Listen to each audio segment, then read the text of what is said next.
बिस्मिल्लाहिर्रहमानिर्रहीम। सबसे पहले तो हम आपका शुक्रिया अदा करते हैं कि हमारी कॉल पर आप यहाँ जमा हुए। तो आपकी इल्म में होगा इस वक्त गिलगित बल्तिस्तान की पूरी जो अवाम है, गिलगित बल्तिस्तान की कौम जो है वो माइनस टेम्परेचर में सड़कों पे आई हुई है। मुकम्मल शटर डाउन है, मुकम्मल पहचाम है। और मैं समझता हूँ कि होना भी चाहिए, क्योंकि गिलगित बल्तिस्तान की ये बदकिस्मत कौम पिछले 70 साल से मिसट्रीट हो रही है। इनके साथ ये कोई पहला वाक़या नहीं है, पिछले 70 साल से इसी तरीके से हमारे साथ ट्रीट किया जा रहा है। तो अल्हम्दुलिल्लाह अब हमारी यूथ जो है वो पढ़ी लिखी हो चुकी है। दुनिया जो है वो एक ग्लोबल विलेज है।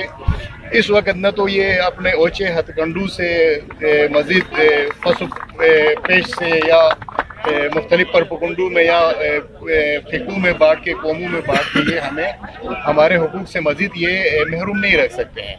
इस वक्त जो एक बर्निंग इशू है, ये टैक्सेस के हवाले से एक वन पॉइंट एजेंडा है, जिसके ऊपर हमारी कौम इस वक्त सरापा एहतियाज है, सड़कों पे है।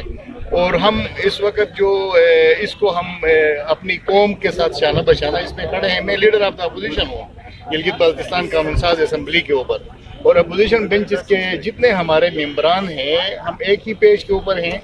ये हमारा कौमी मसला है, ये हमारी बका का मसला है, और ये हमारी सब्र का पैमाना जो है अब लबरेज हो चुका है। इंशाल्लाह जब तक ये जो गलत फैसले हैं, ये ज्यादती, ये जुल्म, इसको ये वापस नहीं लेते हैं, ये इंटरनेशनल कानून की वायलेशन है, ये इंसानी हुकूक की वायलेशन है।